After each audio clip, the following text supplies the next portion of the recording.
In case ನೀವು pregnant ಆಗಿದ್ದರೆ ನಿಮ್ಮ ಯೂರಿನ್ ಪ್ರೆಗ್ನೆನ್ಸಿ ಟೆಸ್ಟ್ ಮಾಡೋದಕ್ಕೂ ಮುಂಚೆನೇ ಅಥವಾ ಪೀರಿಯಡ್ಸ್ ಮಿಸ್ ಆಗೋದಕ್ಕೂ ಮುಂಚೆ ಪ್ರೆಗ್ನೆನ್ಸಿ ನಿಂತಿದ್ರೆ ಯಾವ ಒಂದು ಲಕ್ಷಣಗಳು ಕಾಣಿಸ್ಕೊಳ್ಳುತ್ತೆ ಅನ್ನೋದನ್ನು ನೋಡೋಣ.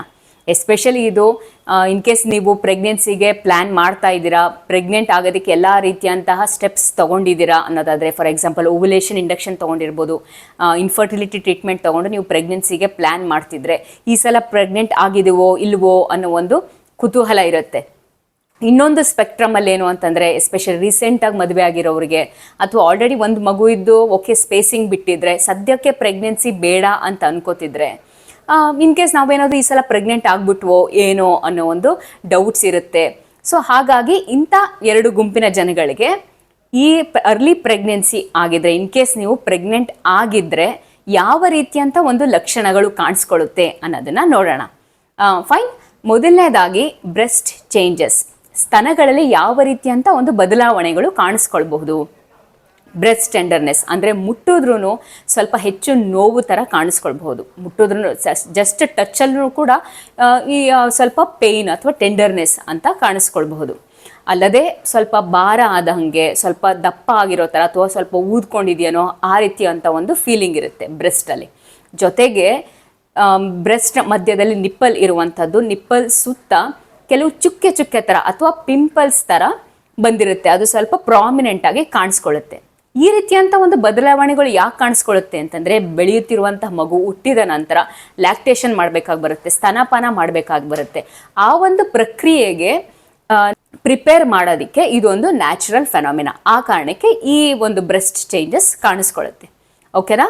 ಎರಡನೇದಾಗಿ ಬಾಯಿಯಲ್ಲಿ ಹೆಚ್ಚು ಸಲೈವೇಷನ್ ಜಾಸ್ತಿ ಆಗುತ್ತೆ, ನೀರು ಉತ್ಪಾದನೆ, ಬಾಯಿಯಲ್ಲಿ ಒಂದು ರಸ ಉತ್ಪಾದನೆ ಹೆಚ್ಚು ಆಗುತ್ತೆ. ಸೊ ಹಾಗಾಗಿ ಕೆಲವೊಬ್ಬರಿಗೆ ಒಂದು ಆಲ್ಟರ್ಡ್ ಸೆನ್ಸೇಷನ್ ಕೂಡ ಇರುತ್ತೆ. ಕೆಲವೊಂದ್ಸಲ ಯಾವಾಗಲೂ ಕಹಿ ಕಹಿ ಅನಿಸೋದು ಆ ರೀತಿ ಅನ್ನಿಸ್ಬಹುದು.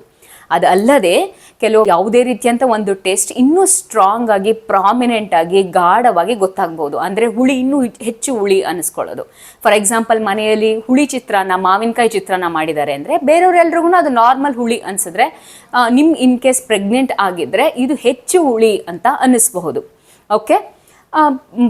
ನಮ್ಮ ಬಾಡಿಯಲ್ಲಿ ಸಕ್ರೀಟ್ ಆಗದಂಥ pregnancy hormones, estrogens, progesterone, beta HCG, ಈ ಹಾರ್ಮೋನ್ಸ್ ಸಕ್ರೀಷನಿಂದ ಏನಾಗುತ್ತೆ ಅಂದರೆ ಗ್ಯಾಸ್ಟ್ರಿಕ್ ಮೋಟಿಲಿಟಿ ಕಮ್ಮಿ ಆಗುತ್ತೆ. ಜೊತೆಗೆ ಇಂಟೆಸ್ಟೈನಲ್ ಪೆರಿಸ್ಟಾಲ್ಸಿಸ್ ಮತ್ತು ಕರುಳಿನ ಮೂವ್ಮೆಂಟ್ ಕೂಡ ಕಮ್ಮಿ ಆಗೋದ್ರಿಂದ ಯಾವ ರೀತಿಯಂಥ ಒಂದು ಸಿಂಪ್ಟಮ್ಸ್ ಕಾಣಿಸ್ಕೊಳ್ಬಹುದು ಅಂದರೆ, ಬ್ಲೋಟಿಂಗ್, ಸ್ವಲ್ಪ ಇಂಡೈಜೆಷನ್ ಆಗೋ ಥರ ಅನ್ನಿಸ್ಬಹುದು, ಅಥವಾ ಹೊಟ್ಟೆ ಯಾವಾಗಲೂ ಉಬ್ಬದಂಗೆ ಊದ್ಕೊಂಡಂಗೆ ಅನ್ನಿಸ್ಬಹುದು, ಒಂದು ಇಂಡೈಜೆಷನ್ ಅಂತ ಅನ್ನಿಸ್ಬಹುದು.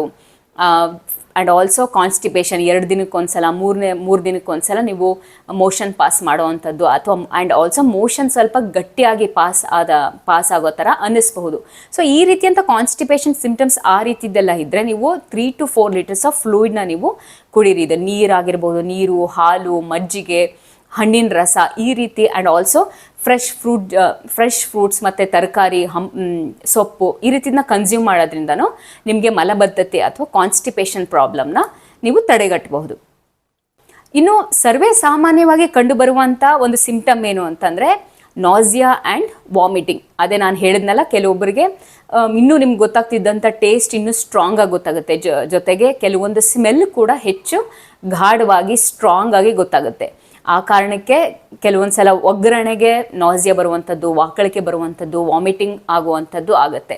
ಇನ್ನು ಕೆಲವೊಬ್ಬರಿಗೆ ಸೀಮೆ ಎಣ್ಣೆ ಸ್ಮೆಲ್ಲು ಮತ್ತು ಪರ್ಫ್ಯೂಮ್ ಸ್ಮೆಲ್ಲು, ಬೇಯ್ತಿರುವಂತಹ ಬೇಳೆಯ ಸ್ಮೆಲ್ ಇಂದನೂ ಸಹ ಈ ರೀತಿಯಂಥ ಒಂದು ನಾಸಿಯಾ ಮತ್ತು ವಾಮಿಟಿಂಗ್ ಇನ್ನೂ ಹೆಚ್ಚಾಗಬಹುದು.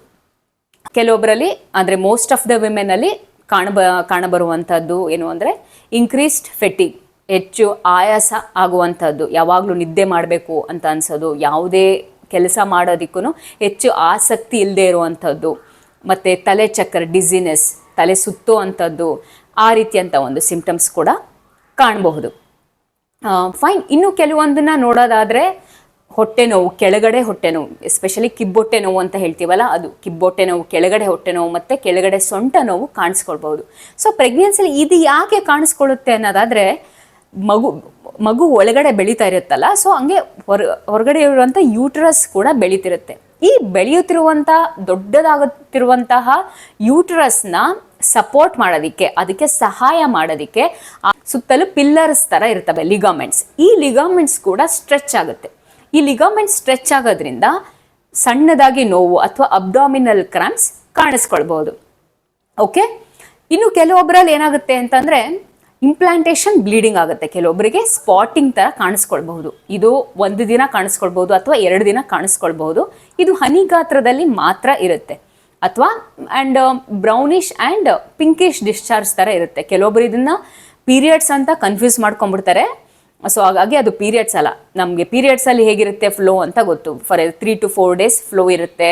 ಮತ್ತು ಬ್ಲಡ್ ಫ್ಲೋ ಕೂಡ ಹೆಚ್ಚಿರುತ್ತೆ. ಗೆಡ್ಡೆ ಥರ ಕ್ಲಾಟ್ಸ್ ಕೂಡ ಪಾಸ್ ಆಗುತ್ತೆ. ಬಟ್ ಇಂಪ್ಲಾಂಟೇಷನ್ ಬ್ಲೀಡಿಂಗಲ್ಲಿ ಆ ರೀತಿ ಇರೋದಿಲ್ಲ. ನಾನು ಹೇಳ್ದಂಗೆ ಅದು ಹನಿ ಗಾತ್ರದಲ್ಲಿ ಮಾತ್ರ ಇರುತ್ತೆ. 1 or few drops ಮಾತ್ರ ಇರುತ್ತೆ. ಕೆಲವೊಂದ್ಸಲ 2 to 3 hours ಮಾತ್ರ ಇರುತ್ತೆ. ಆಮೇಲೆ ತಾನೇ ಸ್ಟಾಪ್ ಆಗಿಬಿಡುತ್ತೆ. ಓಕೆ, ಸೊ ಈ ರೀತಿಯಂಥ ಒಂದು ಇಂಪ್ಲಾಂಟೇಷನ್ ಬ್ಲೀಡಿಂಗ್ ಕೂಡ ಕಾಣಿಸ್ಕೊಳ್ಬೋದು. Again it's a sign of early pregnancy.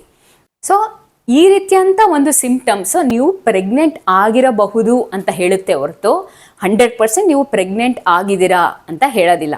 Okay, so ಆ ಕಾರಣಕ್ಕೆ ನಿಮಗೆ ಈ ರೀತಿಯಂಥ ಒಂದು ಸಿಂಪ್ಟಮ್ಸ್ ಕಾಣಿಸ್ಕೊಳ್ತಿದ್ರೆ ಆವಾಗಲೇ ಯೂರಿನ್ ಪ್ರೆಗ್ನೆನ್ಸಿ ಟೆಸ್ಟ್ ಮಾಡ್ಕೋಬೇಡಿ.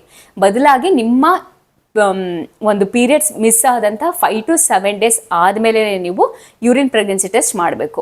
ಮತ್ತು ನಿಮ್ಮ ಪ್ರೆಗ್ನೆನ್ಸಿ ಕನ್ಫರ್ಮ್ ಆಗಿ ನೀವು ಪ್ರೆಗ್ನೆಂಟ್ ಆಗಿದಿರೋ ಇಲ್ವೋ ಅಂತ ಹೇಳೋದಕ್ಕೆ ನೀವು ಯೂರಿನ್ ಪ್ರೆಗ್ನೆನ್ಸಿ ಟೆಸ್ಟ್ ಮಾಡಿಸ್ಬೇಕು. ಅವಶ್ಯಕತೆ ಬಿದ್ದರೆ β-HCG ಟೆಸ್ಟ್ ಮಾಡಿಸ್ಬೇಕು. ಮತ್ತು ನಂತರ ಸ್ಕ್ಯಾನಿಂಗ್ ಕೂಡ ಮಾಡಿಸ್ಬೇಕಾಗಿ ಬರುತ್ತೆ.